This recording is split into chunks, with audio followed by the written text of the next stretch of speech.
Ladies and gentlemen, we are live. I am Kassem. This is Lena. Hello. And this is Andor Candor. This is going to be our live recap of episodes 1 through 3 of the new Andor series on Disney+, which chronicles Cassian Andor before the events of Rogue One. I know a lot of you have been watching it. We're going to talk about it. Vanessa and Emily are out sick. They were going to be here. Yeah. We tried everything we could to get them in. Mm-hmm. We tried to ship them NyQuil. We tried to give them a bunch of ginger and turmeric. We tried to slap them awake. Yeah, they said, no, we're too sick. So it's me and Lena, which Yeah. honestly, probably better.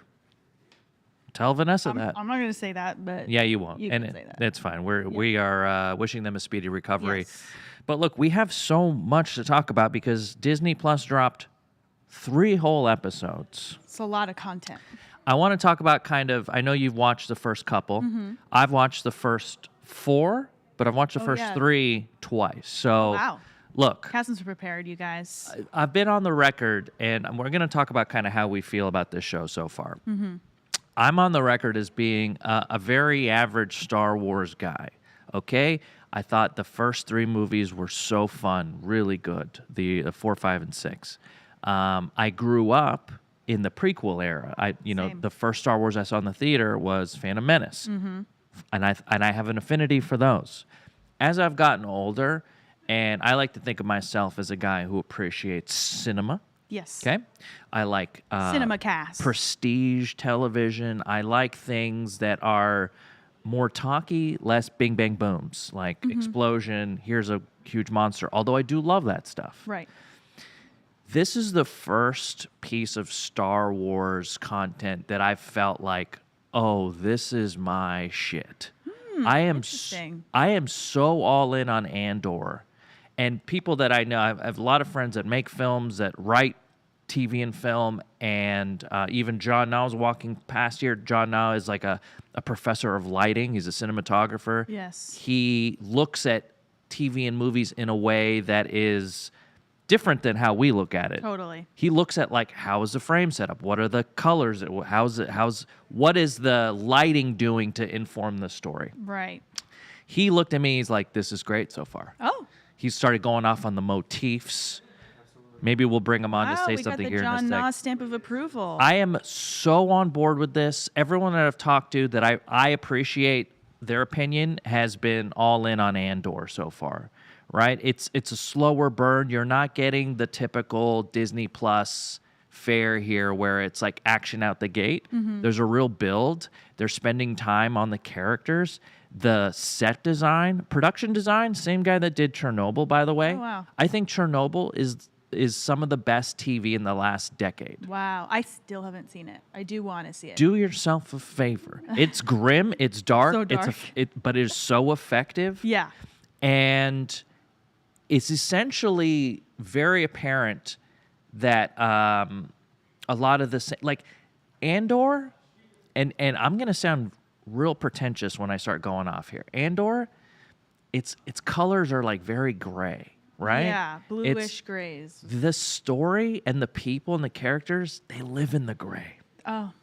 The nuance of The life. nuance. Yeah. It's typically Star It's Wars. complicated. It's complicated. It's like me and you, complicated we're people. complicated. We're so layered. People see me and you, Yeah. they go, 2, great looking, super hilarious, probably nothing wrong. We go home, we no cry. faults. We cry. That's all I do. My eyes are dry from all the Right. tears that have been. There's just been a lot of seeping out. crying. Yeah. We're very nuanced people. The show is so nuanced. Typically, what I've observed in the Star Wars universe is a very black and white. Here's a hero that never does anything wrong, True. a la Luke Skywalker. Yeah. And here's Palpatine, pure evil, always does the wrong thing. And you get a couple people in between, like a Han Solo, who's like kind of sarcastic, will shoot first. Those are the more interesting people. This story follows Cassian Andor, who is very much in the gray. Yeah. When we see him in Rogue One, Yeah. in the first few minutes he's on screen, he's already shot someone who probably didn't deserve it.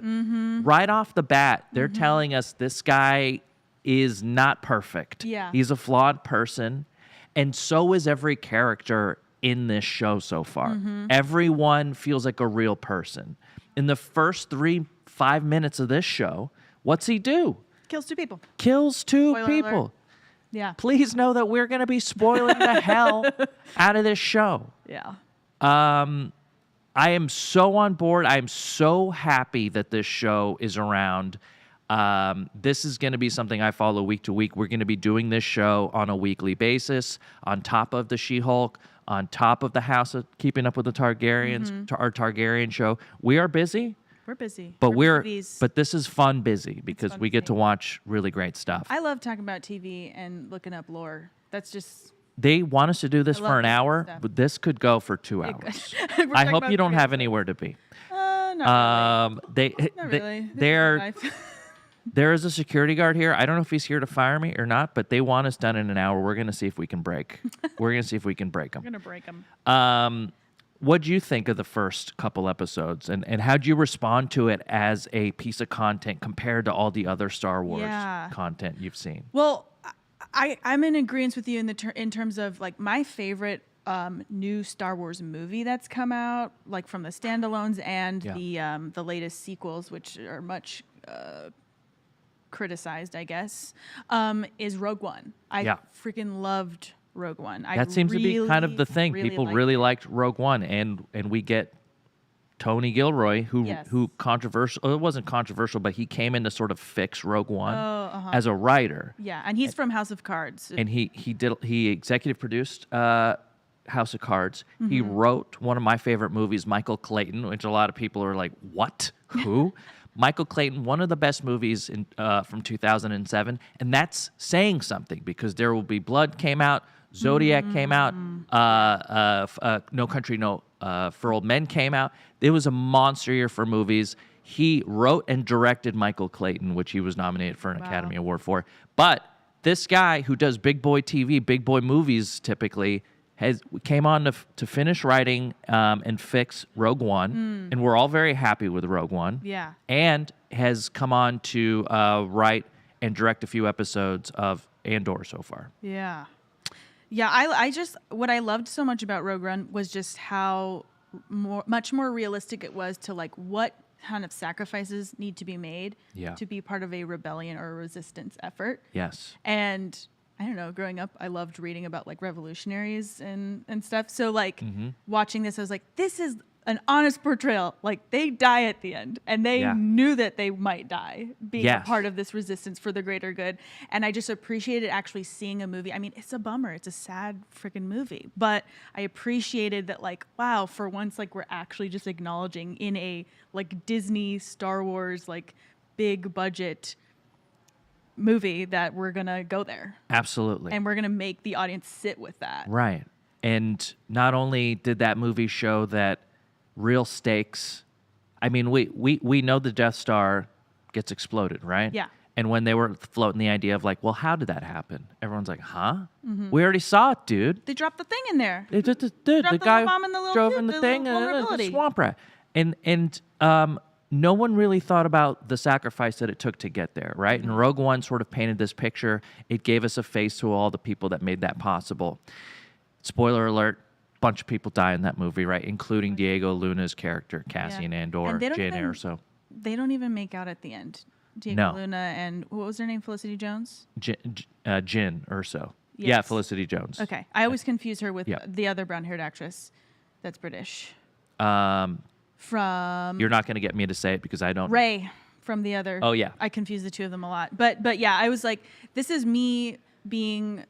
I don't know, a predictable girl who loves to see people make out in movies at the end. Yeah. I was like, and also being like fed that like trope from It's a cliche, right? That cliche. I'm like, they're not even going to make out on the beach before they die? Exactly. This is what Tony Gilroy's so good at. He subverts expectations. They're not going to kiss. He's so good at this, and this show does that same thing, exactly what you're talking about. And it does, you know, we have a job in this show of telling a story of people that end up dying, and we know what their fate is. So it's a big ask to have to care for these people. Yeah. And I'm telling you, I've seen 4 episodes. After the 3rd episode, I almost forgot of what. Like I'm like, oh God, I hope these guys do what they're gonna. I know they're gonna essentially do what they're gonna do and start a rebellion. Right. Tony Gilroy has a monumental task in setting this up, and he's so far executing in a way that I've never seen in a Star Wars show. But enough gushing. Mm-hmm. Let's talk a little bit about what happens in these first 3 episodes. It's definitely slower paced. Yes. It's a slow burn. But this is how, honestly, and Tony Gilroy did a podcast on the Watch about this. He's typically felt very confined about 128 pages being sort of very confining for him, giving him a very strict set of, like, I've got to be able to execute within these certain amount of pages. He has talked about during Andor how there's a freedom now where he is using the tricks that he's learned, which is like getting to the where he needs to be by a certain point, but now letting it breathe a little bit. And the letting it breathe has been the part that's informing and coloring these characters. Yeah. It's so far, and we're gonna go through it, but so far after 3 episodes, I feel like I've been with these people like almost their whole lives. There's a line in Rogue One that Cassian says to Jyn Erso, which is, I've been in this fight since I was 6 years old. And we get to see that. And we get to see a little bit of that in the flashback. So it starts out, episode 1 is called Kassem, by the way. Kassem? I'm so narcissistic that in my head, it just said Kassem. This show's show is about you. And I was like, God bless. Yeah. Maybe that's why I love it so much. It starts on Morlana 1, which is in a corporate zone. And for the first time ever in a Star Wars piece of content, I don't know if this is the case or not, but I, for the first time, saw the timeline. Now, everything in Star Wars is generally, there's a timeline that's a number, like we have BC and AD. Yeah. They have BBY, which is before the Battle of Yavin, which is essentially when the Death Star exploded. So we are given the timeline of this is 5 years before the Death Star. So we know that we're ramping up and some shit's going to go down in a few years. So, but here's kind of what happens before it. First episode opens up like I'm watching Blade Runner. This thing is so slick. It's rainy. It's wet. It's dark. There's even like a synth score as he's like. Yeah, I was getting those vibes when I was watching it. It's so cool. Cyberpunk as a genre is my favorite. I'm glad it's made its way into an episode of Andor. He's walking into another first for Star Wars, a brothel. I don't think we've ever seen a brothel in Star Wars before. No. So right off the bat, Tony Gilroy is saying, look, this is going to be different. This is a little more edgy than maybe what you're used to. Yeah. He's looking for his sister, and he's talking to the lady that's sort of working the brothel. He's getting interesting hair. She's got interesting hair. It's not a style that I would suggest for you. No, you don't think I could pull off? I think this style, no. Okay. It looks like an anvil fell on her head, like in a Looney Tune. She looks crazy. And she's also like so tall and like this. Yes. Which just makes me go like this. Yeah. It was strange. It was a strange look for the brothel, I would say. This is another point I'm going to be making throughout this episode is that they let us know that we're watching a Star Wars thing in these subtle ways without having to, like, here's a cantina, here's a like crazy alien with a bunch of hands playing flute. Like, here's, it's all that stuff we know. We know Star Wars exists. We know there are aliens. We know that there's lightsabers and battles. What happens on the outside? What happens on the fringes? This is what the story's about. Are there brothels? Hell yes. Hell yeah. People are getting their rocks off in space, guys. I hate to tell you. They got to do it. And How are they going to get by? Exactly. Beep. How are they going to get by? Exactly. Are you okay? Living in the corporate zone? Okay. Are you kidding me? So here we got 2 guys who are giving him a little side eye, upset that Cassian, a good-looking, dark-skinned, featured man, handsome fella, sharp jaw, comes walking in, gets a little more attention than them. Than those 2 weirdos. Those 2 grubby guys. Yeah, and so he's probing the woman for information. She's like, look, there was a lady from Kenari here. She's not here. So right away we know he's searching for something. Everyone in this show has a purpose. Everyone is no one's superfluous. Everyone has a reason for being there. These two corpos follow Cassian out, try and shake him down. Cassian, to his credit, tries to pay him off quickly. He does. He says, hey, I've got 300 credits. You just got to come and get it. And they're like, oh, how convenient. That's exactly how much it is for the fine and our processing fees. Dirty cops. Dirty cops. It's like we're watching The Wire here. Yeah. Dirty cops. Cassian accidentally, I think, kills the first guy. I think that was an accident. I think he meant to knock him out. This is another lesson to learn. Just when you think you're going to knock somebody out, the potential of death is always on the table. Yeah. All right. And just like we've seen in Rogue One, Cassian makes the decision. This is our hero. This is our protagonist. Decides to kill two people right off the bat. Tells us everything we need to know about Cassian. Does whatever he needs to do to survive. Yeah. Ultimately, we know he's going to do the right thing because of Rogue One and the events that happened. But what's fun is he wasn't always that guy. He's a selfish dude looking out for himself. And so we see that right in the top of this episode with those two deaths.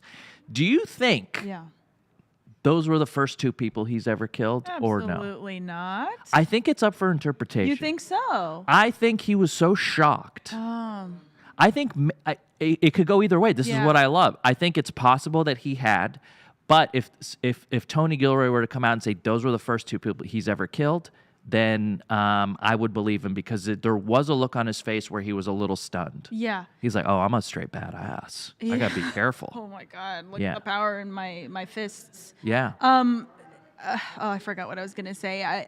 It definitely explains, like, his urge to get the F out afterwards. Like, his need to cover. Obviously, you got to cover it up and get out. But the urgency behind it maybe feels more pointed if this is his first time doing that. Exactly.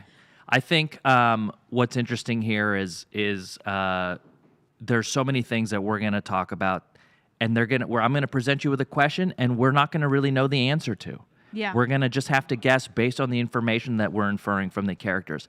And this is like the first time I've really watched something where it's like I took furious notes, not because I wanted to. It was because it was giving me so much information. And I think you guys in the chat, !Q. Yes. Right? Send your questions in. What do you think? Has Cassian killed anyone before? Are these his first two? Send them in the chat. Lena's here. We're reading. We got the chat up right here. We're running lean. Over in the booth, Stephanie's over in the booth. She's giving up the peace sign. Do we need a break? We do need a break. Okay, we're going to go to break. When we come back, we're going to get into more of episode 1. And then we've got to get going because there's a lot to talk about. There's so much. We'll be right back after this on Andor Candor.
Welcome back. This is Andor Candor. I'm Kassem. This is Lena. Hello, We're talking welcome. about the first 3 episodes of Andor.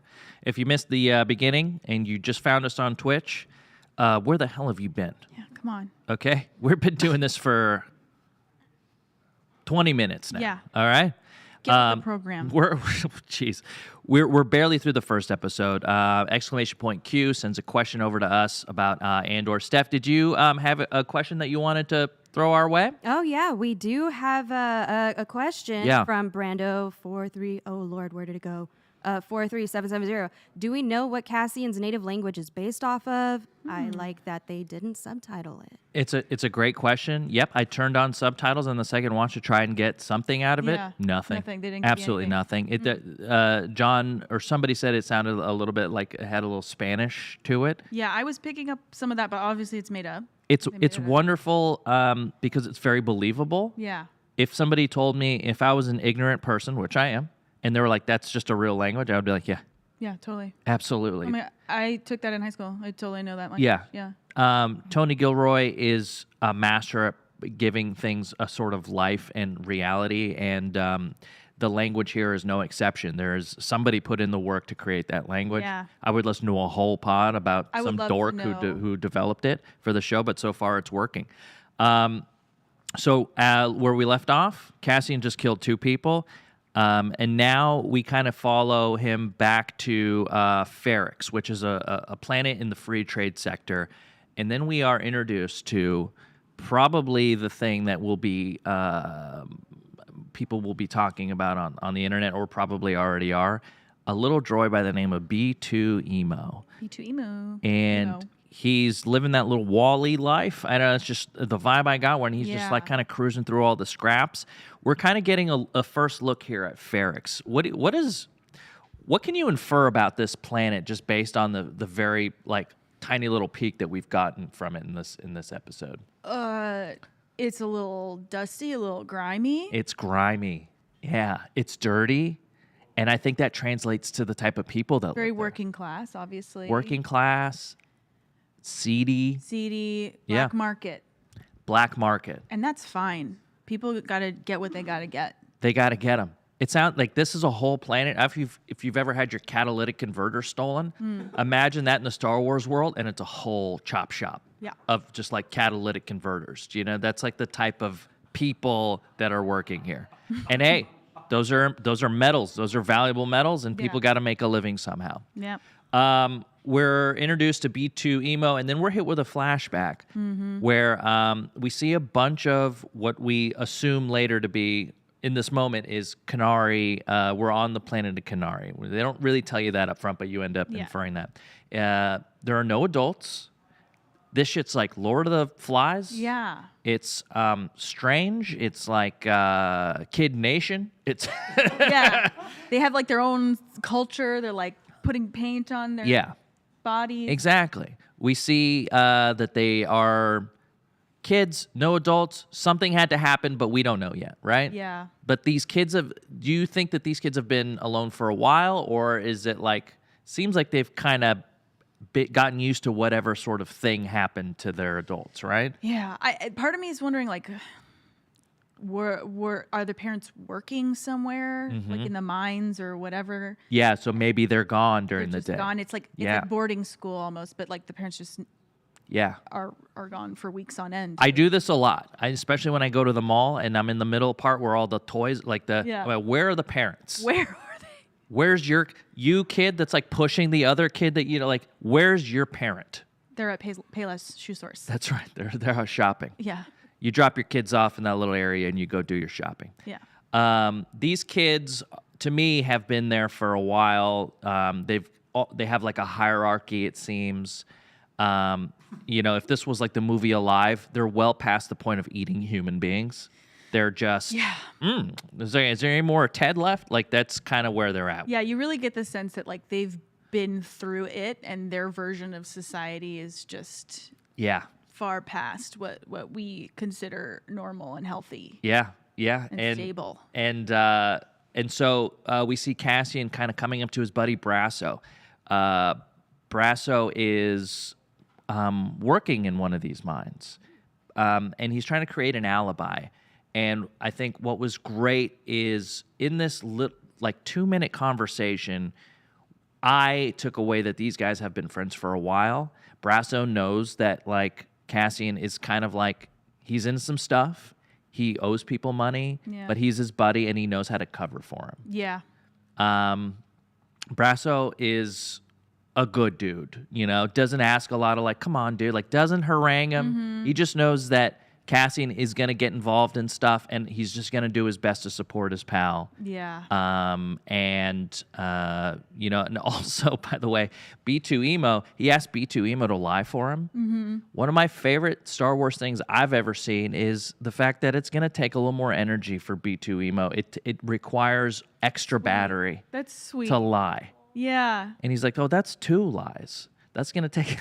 I have to compute. I have to process that I am willfully sharing misinformation to someone. Exactly. This is going It has a against my workaround for program. lying. I know. Oh. So cute. It's adorable. Obviously, you name something B2 Emo. I mean, I can't wait for his album. He's absolutely... I can't wait for his album. Where did that drop? Yeah. He's a sad little... Bleep bloop my heart. Bleep bloop my heart.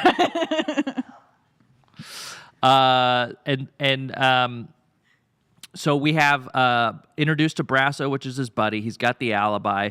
Then our first scene on Morlana 1's corporate security HQ.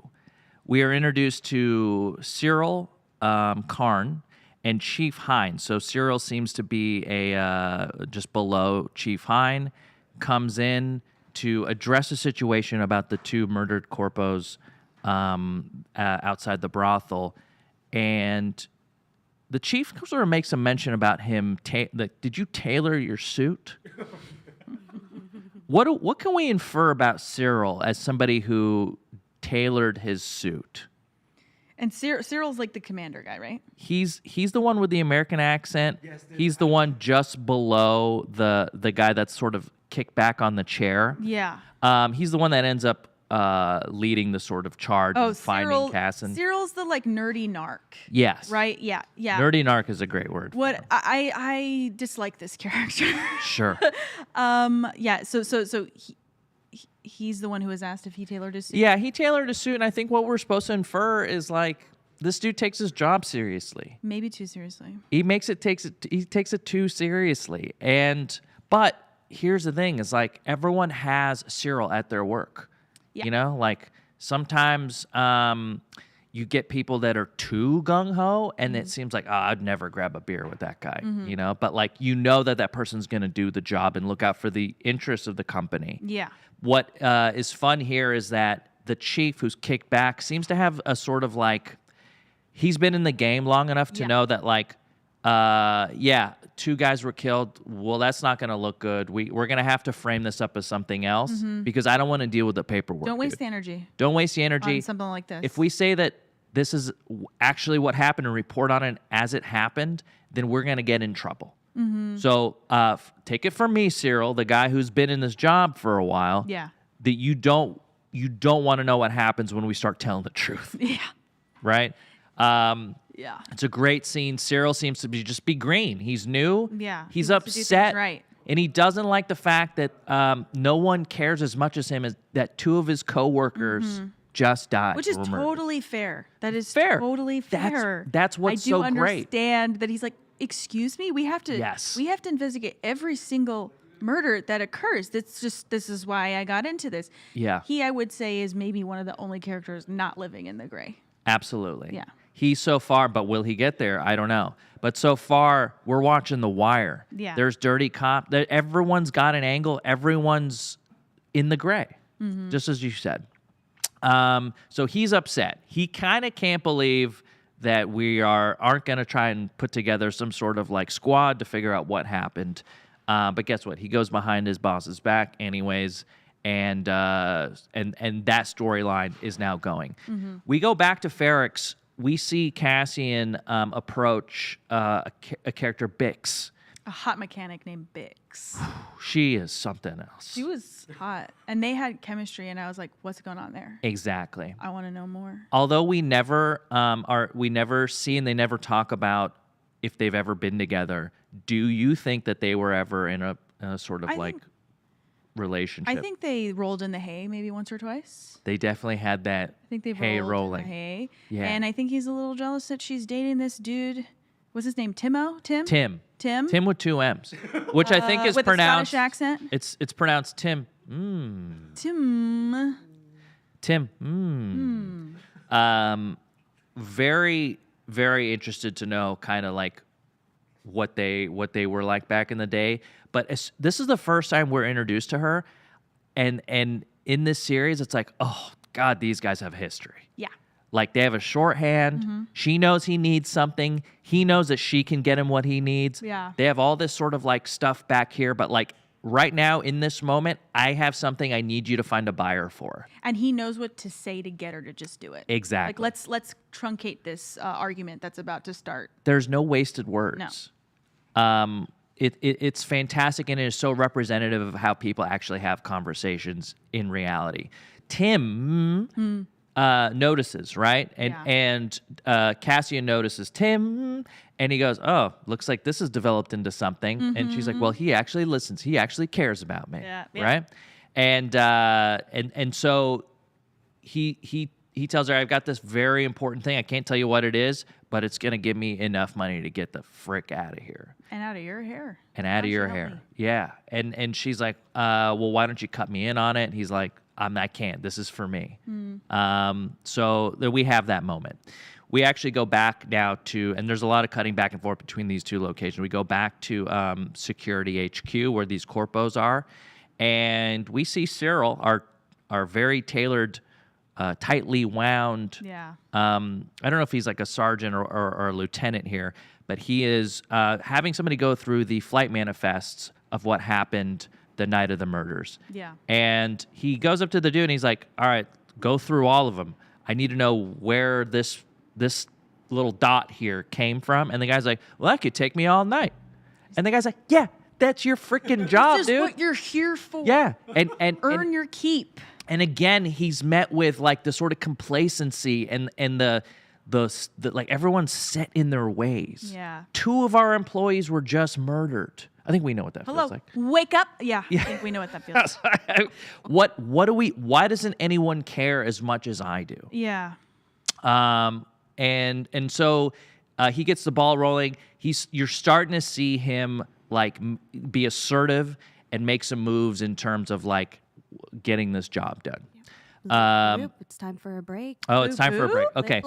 We are almost halfway through the first episode with 20 minutes left, but don't worry, we're going to try and go along. I will speed through as much as we can. More Andor, Candor when we come back from break. Stick around.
And that's why sex is important. Yeah. I was just saying. we're back. We're This is live. Andor Candor. I'm Kassem. This is Lena. I'm Lena. I'll tell you who you are. This is Lena, and you guys are watching our episodes 1 through 3 breakdown. We are not even halfway through the first episode, but you mentioned that it's important to get through and spend the time on the first one because a lot of stuff gets set up here. Yeah. Where we left off, we had Cassian telling Bix that he needs her to sell this thing. I'm assuming she's some sort of like salvage, like chop shop. She cuts things out, sells it to people. Like everyone, again, it works in the gray. It seems like this entire town and this entire planet is filled with like just people doing catalytic converter. Yeah. Like Under the table, cash, credit, whatever. Yeah. We do have another flashback here, and it's now all these kids putting on war paint. They've got their own, they've got this. They've got this. Did you have a question from the audience in regards to these kids, Steph? Yeah, we have 3 questions. All the same question from Bill 930505. Ayo Beto and Bergwords and I'm sorry guys, I'm butchering this. Is this the Star Wars version of The Lost Boys? Interesting. Now, you thought initially she was talking about... I thought you were talking about Kiefer Sutherland 80s vampire Lost Boys. Yeah, but she was actually talking about Peter Pan Lost Boys. Hook Lost Boys. There are Lost Boys. There is a feel here to anytime you see kids in the jungle. Lord of the Flies. Lord of the Fly, like Lost Boy. This is like, again, where are the parents? I'm worried. Like, what are these kids doing? I lost sleep last night because I was worried about those kids. I know. But guess what? It's a flashback. They're probably all dead now. Yeah. And so we're back, and what's fun here is in the format they're playing with, like this sort of origin story of Cassian. How did Cassian get to be this kind of like little deal maker, probably shady parts dealer guy? But what they're actually telling us is that plus he came to have this NS-9 star path, whatever it does. Yeah. Which I think untraceable. It's untraceable, and they're telling us more importantly the origin of Cassian, but also how he came to have this thing that he needs Bix to sell for him. Bix goes on a break. She goes, "Hey, I'm gonna take a quick break." And Tim, who's kind of very like skeptical, because I'm getting the feeling that he knows that her and Cassian at some point were a thing, but now are past it and kind of just like have this sort of like there is a sexual tension there, but they're just like they're working together. Yeah, but also they're I think maybe bad influences on each other. They get into trouble together, and Tim is wanting to get her out of that kind of habit. Yes, and I know a lot of people out there have watched this episode and go like, Tim sucked.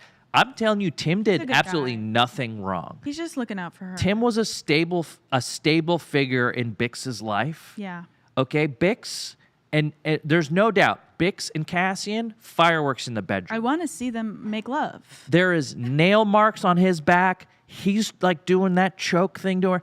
And Tim can't do that. Tim doesn't do that, but Tim does provide a future for her where she doesn't have to lean into like her old default wiring, which is troublesome, right? He is a stable figure. And so naturally he's curious. Okay, something's going on here, and he's not dumb. Tim, not dumb. Follows her, and she goes to kind of send this transmission of, okay, I'm going to go find this buyer for Cassian. I know a guy who'll probably buy this thing. And so she's kind of doing these things behind his back because she knows Tim probably wouldn't approve. Yeah. He wouldn't like what she's up to. Yeah. Their connection is new. Anything could rattle it. Yep. They find the flight path. We go back to corporate HQ. They find the flight path, and they're starting to narrow down that this is all coming from Ferrix, a ship that landed in Ferrix. A really great scene here is Cassian walking through the town, and this guy Nurchi is asking him for his deposit back. We don't know what he gave money to Cassian for. We just know Cassian, like, he's playing all sides, right? Yeah. Like, hey, give me some money. I'll double that for you. I know a guy who's got a thing happening. Just give me. I'm good for it. I'm good for it. Like, you want to make some money? Let's do it. Yeah. Nurchi, by the way, did nothing wrong. He just gave some money. Well, he did. He gave money to a guy who probably he shouldn't have. Yeah. In sort of what really I think encapsulates what's great about Andor, they use an alien here. They use a creature. It's like this shark-like creature. His name is Vetch, and He's from the Shark Tale. He's from Shark Tale, the They animated movie. repurposed his You guys didn't costume. know that? Yeah. For this movie. Yeah. For the And show. Thank you for those facts, and keep coming with those. This is why I'm here. And it seems like Vetch is not somebody who wants to play the muscle, although Nurchi's like, Yeah. dude, I need you to be the, He's like, just you're stand big. there. You're big. I need you, Yeah. tall, big man. Yes. Tall, big shark. And he's like, fine. But inside, he's just like, I like Cassian. Cassian, he's a hugger. he's you know? he's absolutely a hugger. And Cassian sees right through this, and he goes like, did he put you up to this, Vetch? And Nurchi's like, give me back my thing. And like Vetch is like, I don't know. Like, you know, it's a very fun. It's very fun how they utilize the creatures. There's nothing that isn't like, they didn't parade out a giant, thing and be like, ooh, look how much money we spent on this CGI. Everything there is a character with a purpose. And the same thing that happened when Cassian goes to the guy he needs to make a run to Tasser. And there's a guy in a booth, and there's a small alien, and they're having a sort of disagreement. And I even wrote this down. I remember thinking, like, this is so funny. And this is from episode 2. I'm just lumping it in because it ties into sort of how they do the comedy and how they incorporate aliens. Is like, it's the confidence that annoys me. That's what he says. It's the confidence that annoys me. And this little alien, they're having some sort of disagreement. It's such a natural. Everyone feels like they're actual people, and the fact that they aren't using these aliens in like typical Star Wars, again, it just feels very for me. Yeah. All right, so now Morlana 1, Corporate HQ, they've narrowed it down to Ferrix. They have a bulletin that they send out to everyone on Ferrix saying, we're looking for a Kenari male. And they slam that through all the transmission signals on Ferrix. So it's kind of like when you get the little alert on your phone that somebody has Amber stolen alert. a child. Yes, that's exactly what it is. Everyone gets that on their phone. Meanwhile, at the shipyard, Cassian's trying to swap out the flight logs on the ship that he used to kind of cover his tracks. His also another buddy, Pegla, who's the guy that's like in charge of this little shipyard, is like, dude, what are you doing? It seems like everyone's kind of like, they have a soft spot for Cassian, but they know he's like up to no good. And he has like one favor with each person that he's kind of trying to all utilize at the same time. He's cashing them all in now. Cashing them all in. Desperate state. And the episode ends kind of with a flashback of the Cassian leaving his sister behind to go on this search party. Because, by the way, I don't know if we even mentioned this, but the kids on Kenari see this ship about to crash, and then they see it crash, and so the kids all form a search party to go on it. Cassian, who doesn't look like he's 6 years old, and I know in Rogue One he's like, I've been in the battle since 6. I don't know if that's like to show that Cassian lies, because he's lied plenty of times already, but he leaves his little sister who was definitely 6 or under. And while he goes on this big boy trip, he wants to be a part of the big boys and be like an adult. He looks maybe 8 or 9. He looks like 8 or 9. I have this thing where I can't tell how old kids are at all. Like they all look like they're either 5 and then they're like 20 to me. And so that's where the episode ends. It's really well done in terms of like setting up what's to come. Now, should we go to break or should we pop right into episode 2? Let's go on break real quick and then we'll get into episode 2. All right, when we come back, episode 2 and 3, we're going to jam them together. Thanks for sticking in there. ! Q, get your questions in. More Andor Candor when we come back.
Welcome back to Andor, Candor, guys. Welcome back. I'm Kassem. This is Lena. Hi. We are breaking down the first 3 episodes. We just got through episode 1. Andor, if you're loving it, great. Thanks for stopping by. If you're hating it, engage with us. Let's get that engagement. Let us know. Exclamation why. point Q. Let us know why. Are you a Mandalorian person? Are you a Book of Boba Fett person? Do you need big shiny toys? Do you need big explosions? Do you need star wipes? Do you need big swelling music? Big drums? Are you that type of person? Or do you like gritty stuff? Yeah. Do you like The Wire? Do you like Neuer? Do you like Noir? Do you Neuer? Episode 2. Neuer. Oh, so by the way, episode 1, you've got Tim, 2 M's. He's he gets that bulletin that they're looking for a Canary male. He sees Bix and Cassian at a bar, decides to rat on him. Yeah, which I'm like, okay, Tim. Now I know because Cassian's our like main dude, and we know what he goes on to do, which is destroy the Death Star or get the plans to destroy the Death Star. But Tim, honestly, acting like he's a little mistrusting, but his heart's in the good place. He knows that, like, what if you saw your ex with a toxic, or you saw the person you were with their toxic ex? Yeah, and you would cause some concern, right? And you had reason to believe that he did commit murder. So, I mean, what are you gonna do, chat? What would you do? Would you narc? Would you tattle? I think we got to come around on Tim, guys. I know Tim's getting hate out there, but if we know what comes up in these episodes, we have to remember him and celebrate the life that he lived. Yeah, I do like his Scottish accent too. It's nice. It's nice. This episode 2, starts off on Ferrix. We have the big, what do you call this guy? The big anvil banging guy. He's like the bell tower. He's like the hunchback of Ferrix Dumb, you know? He's the one that signifies, he rings the bell and people know to go home when he does it. And he has a ritual. Yeah. It seems like he's got a way to do it, which when you're the actor and they're like, we're casting you to like bang some hammers on an anvil, you got to make it look like this is your life's work. Yeah. What experience do you need to get that role? You've got to either be a contestant on Forged in Fire, the knife making show. Ooh. Or you've got to be a fan of the Hunchback of Notre Dame. I think it's like both of those really help out. Yeah. This is just one of those things, along with like the gloves hanging on the wall outside the mine. It's like very thoughtful representation of this world. Like they have traditions, they have a way that they do things. And when you're world building, these are the things that we see, and they help color in everything. If you're one of the people that thinks this show is boring, I think you're also the type of person that like only uses ketchup. You put ketchup in your spaghetti. Yeah. You know, like you go to a nice restaurant, you always order the chicken tenders. Like this is the type of person I think you are. I'm sure you're a nice guy, but this is what Tony Gilroy, he's been nominated for Oscars. He's the reason why this is the way it is. He's coloring it in and giving a living, breathing world. I made this, and we have no time to spend doing this, but I'm going to do it anyways. Do it. I loved Mandalorian. I thought it was cool. But when I was in a cantina in Mandalorian, just from a set point of view, it felt like inside the cantina, people are doing their things, they're drinking, there's a bartender. In my head, it felt like nothing, like you would see a PA in a golf cart if you were to step outside the cantina. Yeah. It felt hollow and fake. Yeah. It's made out of, like, you knock on it, it's made of styrofoam. Exactly. And the feeling I get with the town of Ferrix and the people in it is like these people have been there their whole lives. Every little detail, the guy banging it's because maybe that guy's dad was banging the anvil. And now he's the anvil banger. And he's like, he has a way to do it. He's got to do this and raise his arms. And like, there's a reason and a thoughtfulness behind everything. You get the culture behind everything a little bit more. Absolutely. And so Tim sees the APB out for Canary Male. He rats on him. Now we're introduced to Marva. Played by Fiona Shaw. Fiona Shaw. Fantastic actress. By the way, every single actor in this show is good. Good. Typically, and we've had this conversation, a lot of the casting choices in Star Wars has been questionable. And I know people are, it's blasphemous to talk about Star Wars being bad. Star Wars, for the most part, is pretty average stuff. There's some stellar stuff that you'll find, but for most of it, it's like, God, that line reading, really weird. Kind of strange. They hired that guy.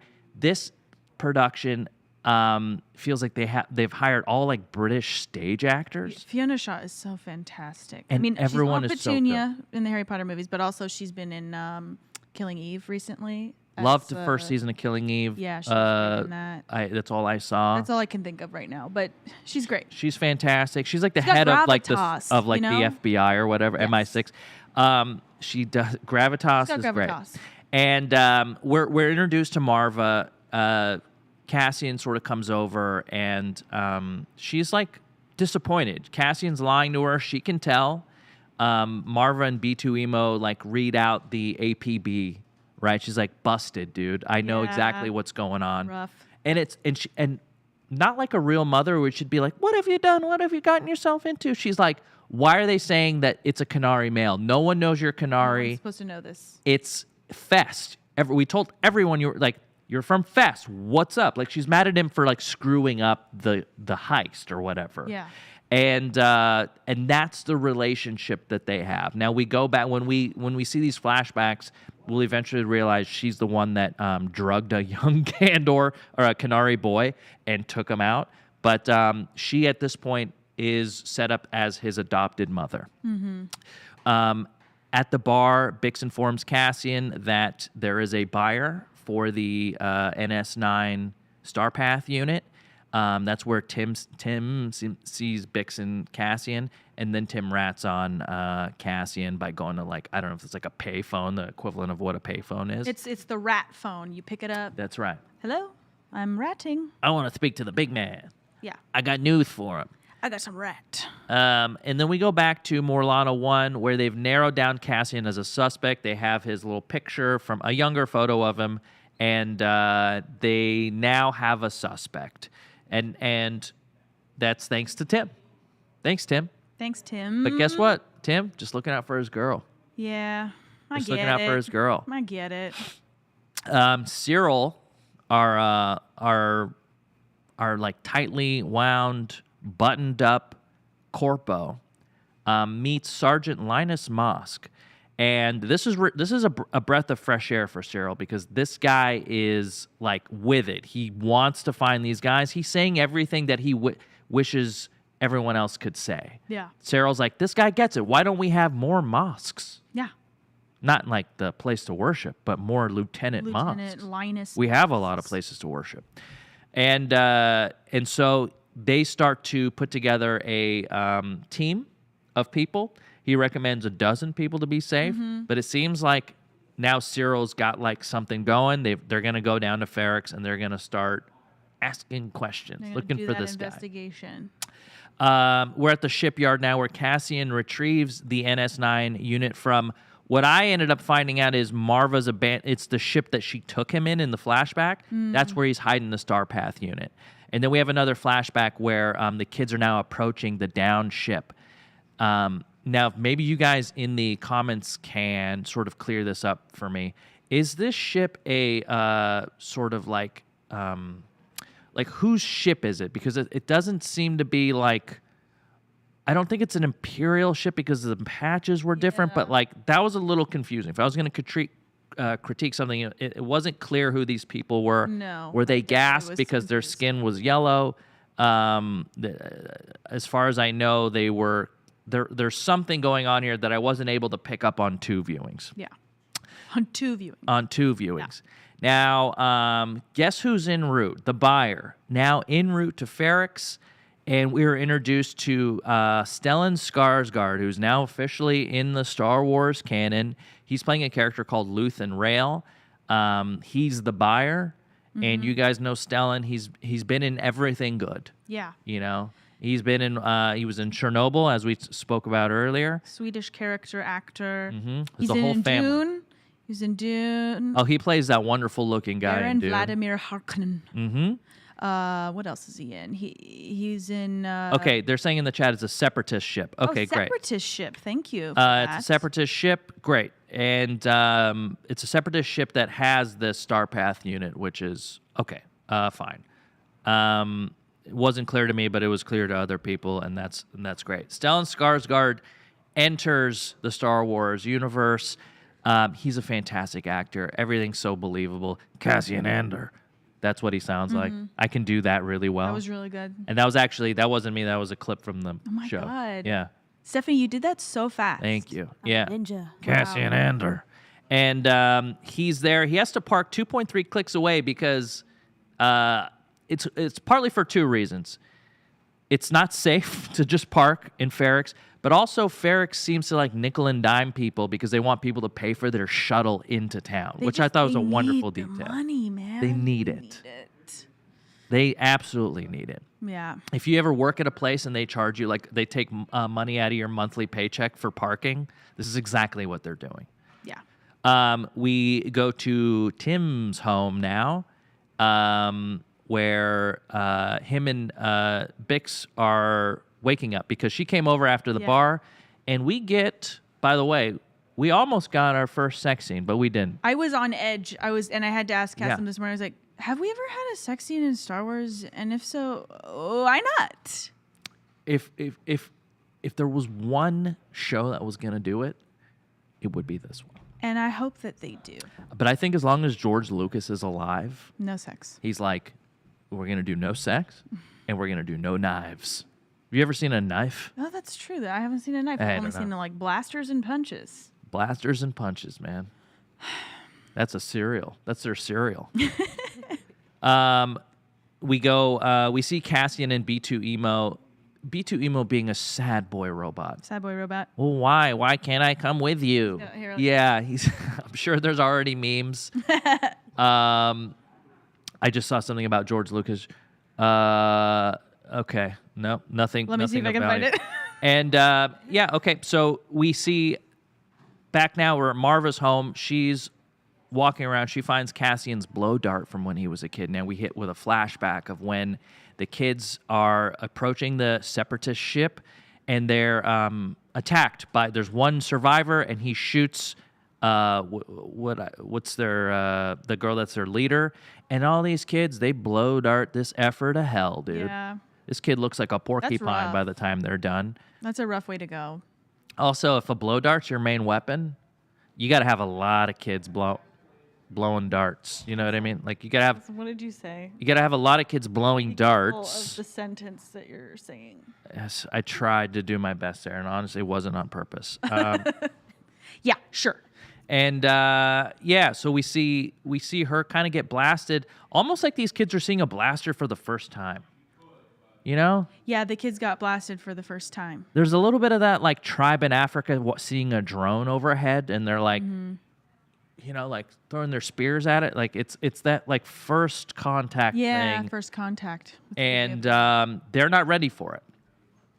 Back at Morlana 1 at the corporate HQ, they're all suiting up, getting ready to find Cassian. Cyril gives probably one of the lousiest, pathetic speeches to his men. This was so funny. Even cut to the dude that's just like, the amount of time they gave after the speech to just show how cringe it was for everybody. I was like, what am I watching? The Office right now? Like, this is great. Dude, it was so funny. So dorky. I love that this is the guy. Like, what I love is that Cyril as a character has to go on a journey, right? But at the beginning, he's such a piece of shit. He gotta is embarrass himself. so pathetic, but how good. Everyone needs a Sergeant Moss to be like, good job, sir. Yeah. Really roused him. Like, everyone's ready to go and fight and kill for you. And I thought that was just like one of the, this is how this show plays comedy. It's subtle. There is like a British dry humor to it. And it tells us everything we need to know about Cyril, which is he's not a great leader. No. He knows what he wants to do. To be so bad. He can't execute it. Yeah. And basically now we're back on Ferrix. Luthen taking a shuttle into Ferrix. He has a convo with a tram passenger about how they're nickel and diming him. Another fantastic, like if this was a Mandalorian, the guy in this shuttle would have 2 lines, and it would be played by just like a random guy who was on set that day. It was this guy who played it could just be the main guy in any other series. Like, he's such a fantastic actor. Made me believe like this guy's been coming here his whole life. You go to Ferrix and for anything you need. If they don't have it, it doesn't exist, sort of deal. And that's kind of what he says. And that's the end of episode 2. Yeah. Yep. So we're gonna zip through episode 3. Love your guys' comments. Stick around. More Andor Candor when we come back from break right after this. Don't go away. You see,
welcome back to Andor Candor. I'm Kassem. I'm Lena. I'm Cassian. I'm Lador. Lador. I was trying to make up an L name from this universe. We're talking. Leia. Dude, it's right there. Take the N out. Princess Leia. Lena. Cassian Andor. Thank you guys. I see all the love for my impression of Stellan Skarsgård in the chat. You're or I'm breaking just chat pretending right that now. it's there. Chat broke because everybody loved it so much. You gotta build your exit on the way in. We're talking episode 3. And we're going to get it done in 20 minutes. Guys, I told them we had to go over. There's no way to talk about all 3 of these episodes in the time they gave me. So we're off book right now. We're going rogue. Oh. That's so freaking good, dude. How did they do that? Episode 3 starts with a flashback. Cassian exploring the ship. Dead bodies have yellow skin. He sees his reflection for the first time? Maybe. Possibly. That's pretty wild. You know what's great is like the juxtaposition here of all the gritty. Everyone's dirty. Everyone's blow darting. They're in the trees. And he goes on this ship. He sees like shiny everything. Like, has he seen it? Has he seen technology like this for the first time? He starts banging on it. It makes him angry. Yeah. Right? Would you be that angry if you saw something so shiny? I would. Glass. I would. Makes me pissed. Makes me friggin' pissed. I don't want to see myself reflected back. We're back at Ferrix now. Cassian's telling Brasso, his big buddy who works in the mines, he may be gone for a while. Brasso's like, oh, man, this guy, what a good friend. Keeping up his alibis, lying, caring about his mom. He's like, all right, man, like, okay. He's like, he almost knew that this day would come, right? Oh, all this stuff Cassian's been getting into is catching up with him. Yeah. Luthen arrives at the Ferrix terminal. He's joined by Bix as he's walking, and Bix tells him, our guy's going to meet you. Don't worry. He has what you're looking for. And Luthen goes, well, can we trust him? And Bix says he'll be there, which I thought was interesting, right? Right. She didn't say yes or no. Maybe you can't trust him, but you know he's good. He's good to show up. He wants this, and so he'll be there. Yeah. You can't necessarily trust him yes or no, but he will show up. And this is what you need, so. This is writing. This is the writing of Tony Gilroy, guys. Mm-hmm. This is like such a sentence or two that you would never pay attention to, but informs a character so much. Corpos are inbound to Ferrix. Ooh, boy. They are looking for him. They know what he looks like. They know he's a dark, quote-unquote, dark-skinned Canary male. Yeah. He can't grow his beard fast enough to kind of blend in. No. The flashback now, we see Marva and who is with her is Clem, who, from what I can surmise, is either her partner or her mate. I don't know at this point in the episode. And they see Cassian sort of like freaking out, right? And they go, oh, whoa, this kid's losing it. Yeah. Corpos are arriving at Ferrix. Back to the flashback. Marva subdues a child. That's rough. She tranks him. That's rough. You're an adult and you're tranking kids and you're the hero in this story?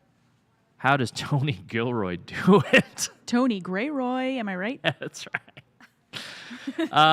She sees a young Kassa, as we've been calling him in this flashback, as she's protecting him. If she knows that the Imperial forces are going to be coming to this crash site, anyone that's here that's in their way will be destroyed.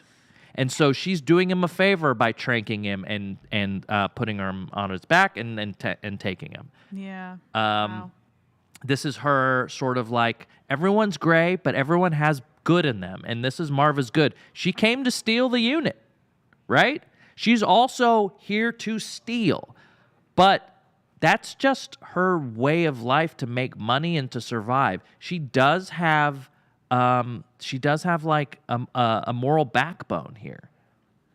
This is what's great about the show. Corpos show up, right? They show up to Marva's home. They shake her down looking for evidence. That's rough. That's rough to see because I care about her now. We care about her. We know that she's ultimately somebody that we're rooting for. Mm-hmm. She's the one that brought our hero from the primitive jungle to the dirty ass city. From certain death to the dirty city. She saved his life. Yeah. And B2 Emo's the one that sort of spills the beans because Cassian's communicating with him. It's the communicator that does him in. Yeah. And B2 Emo can't hide it, right? They were going to unplug him, and all of a sudden his voice comes in. They triangulate his coordinates. So now Corpos know where he is. In the meantime, Cassian is now meeting up with Luthen for the first time. Now, this sort of meeting is going to be under the sort of guise that Luthen wants to buy this Starpath unit, right? Yeah. But he's actually there to recruit Cassian. He's a scout. He's a scout because this is the first time we are really seeing that Luthen is like figuring out if this guy is worthy to join this sort of uprising that's starting, right? Mm-hmm. Remember, in 5 years, we're going to have a huge event happen. The Death Star is going to explode. Yeah. But how do we get there? It starts with these tiny little choices, these decisions. These people that have been on the outside of the story of Star Wars this whole time, these are the folks that lead to the big moments like the Death Star getting exploded. And he tells him, look, 2 rules. Right away, I thought this was really funny. 2 rules. 1, never carry anything that you don't control.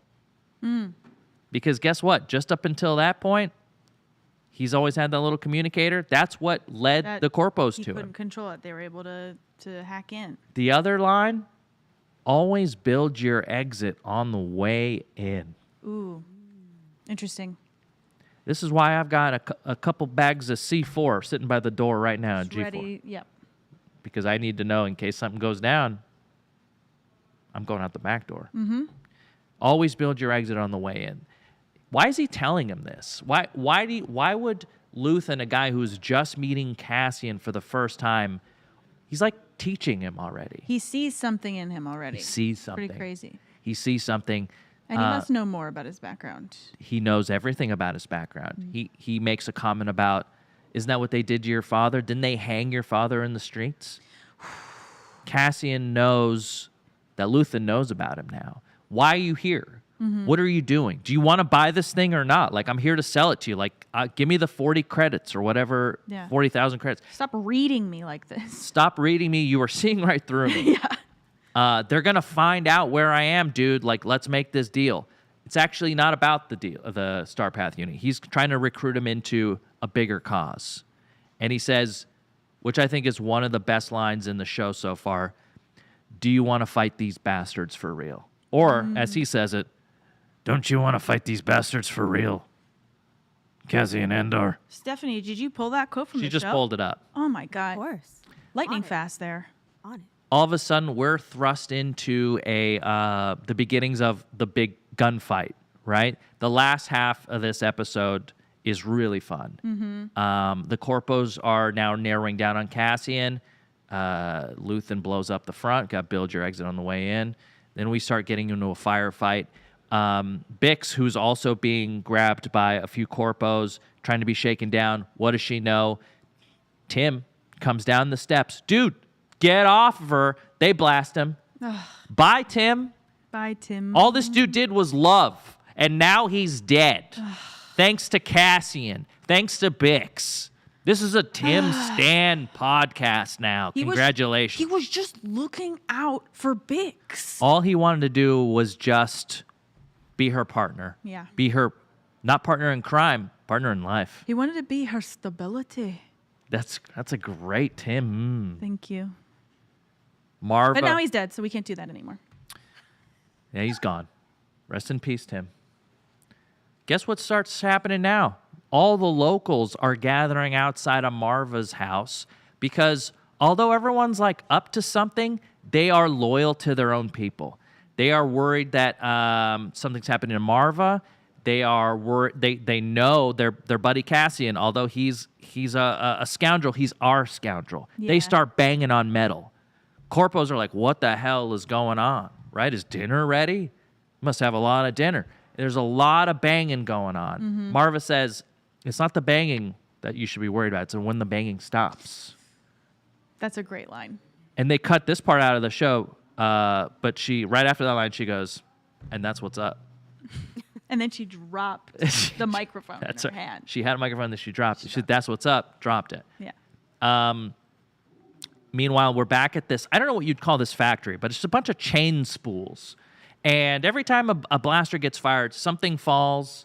And I believe they call that a clink clink factory. It's a clink clink factory. Yeah. Thank you so much. I think that is canon. Thank you. It is now. And then they get away in a sweet sort of like misdirection, right? You love to see a smart Luthen. This is a guy who's been in battle before.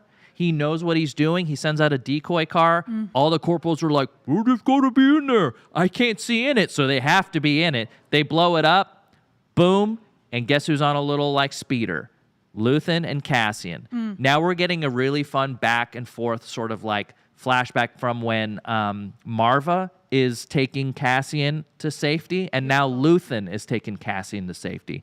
The end of this third episode, by the way, these episodes are built into threes. So the reason they give you the three is because there's like these little mini arcs that will like all kind of add up to one big thing. Are they doing 3 next week too? No, I don't think they're going to drop 3, but but story wise, they will be in threes. It's kind of what Tony Gilroy has said, is that you're going to start to see, like, I saw the episode start at episode 4, and they're already like on to the next thing, and this thing that they mentioned in episode 4 is going to lead for the next 3 episodes. So it's the end of each 3 episodes feels like the end of like a great movie. Yeah.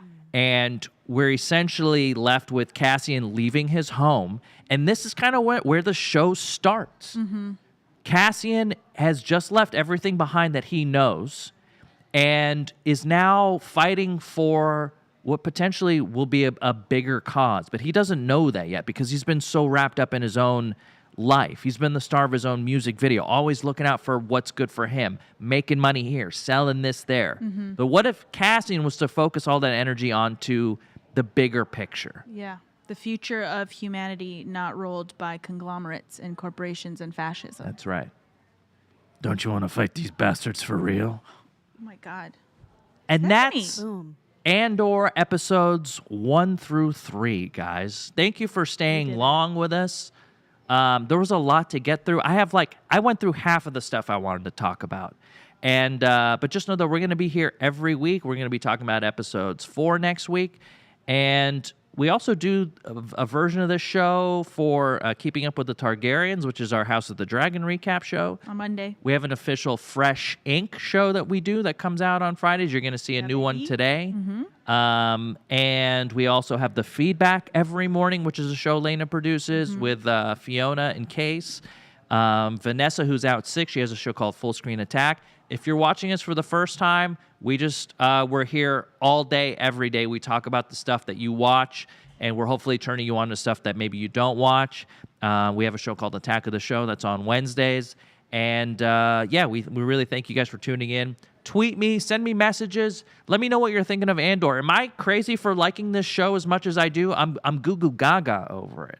Kassem's goo goo gaga, and I'm goo ga. She's goo ga. I'm goo ga. So until next time, I'm Kassem, this is Lena, and this has been Andor Candor. We'll see you next week. Thank you. See ya.